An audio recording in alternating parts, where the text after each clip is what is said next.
কক্সবাজারের মহিষখালী উপজেলার মাদারবাড়ি কয়লা বিদ্যুৎ প্রকল্প এলাকা রাতিয়ে ভয়াবহ অগ্নিকাণ্ডের ঘটনা ঘটি। দাউ দাউ করে জ্বলতে দেখা গিয়ে আগুন। স্থানীয় বাসিন্দাকল বিষয়গান নিশ্চিত গজি। জানুয়ারি 12 তারিখ সোমবার রাতিয়ে 9টার দিকে আগুনের সূত্রপাত হইলেও রাত 10টা পর্যন্ত আগুন নিয়ন্ত্রণ আনা সম্ভব নয়। মাতারবাড়ি প্রকল্পের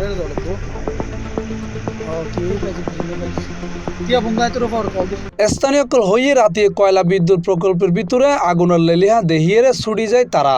তবে ভিতরে প্রবেশ করে নফারায় হন্ডেতন আগুনের সূত্রপাত হয়ে এখনো জানানো যা।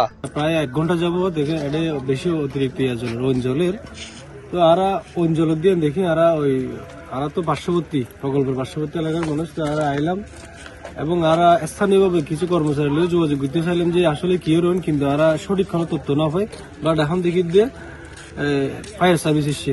তবে এখন আরা সঠিকভাবে না জানি, কিন্তু আরা এসছি এটা যে ঐন্দর গিয়ে ইয়ান সাইবেল আসছিলাম। তবে এভাবেও যদি জলার থাকলে কিন্তু একান্ত বড় ধরনের একটা আশঙ্কার একটা বিষয় আছে। আর মহিষকালে মাতারবাড়ি কয়লা বিদ্যুৎ বেশি অঞ্চলেরই আর মনহাজি ভাড়া তাই না পারে মনহাজি ভাড়া গোড়া লাল লাল গিয়ে আর মুশকালি তো ভাই সার্ভিস দিয়ে নাইছে চকরিয়া তো নাইছে মানুষ বদার হালে তো নাইছে মানুষ এখন আর উনি নেভাবার হন ব্যবস্থা কিছু করি না পারে আর ডুবি টিও নদের আর আইয়ের সাইড দিয়ে ফায়ার সার্ভিস ঢুকিয়ে ফায়ার সার্ভিস গিয়ে কি হারনা আগুন জ্বলে রিয়ান তো আর না জানি ফায়ার সার্ভিস গিয়ে হনিকে আর ঢুকতে নদের সাংবাদিক সহ বা অন্যান্য হনিকে আর ঢুকতে নদের। তবে এ ধরনের যদি জ্বালাত থাকিলে ভবিষ্যতে বড় ধরনের হইতে হইবার সম্ভাবনা আছে। স্থানীয় কল জানাই মাতারবাড়ি বিদ্যুৎ কেন্দ্র মাতারবাড়ি কয়লা বিদ্যুৎ কেন্দ্রের ভিতরে টাউনশিপর স্কিপ ইয়ার্ডে আগুন ধরছি।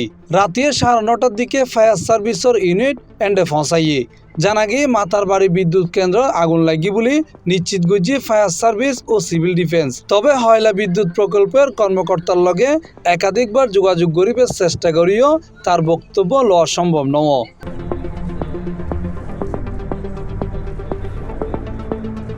C+ TV Chittagong.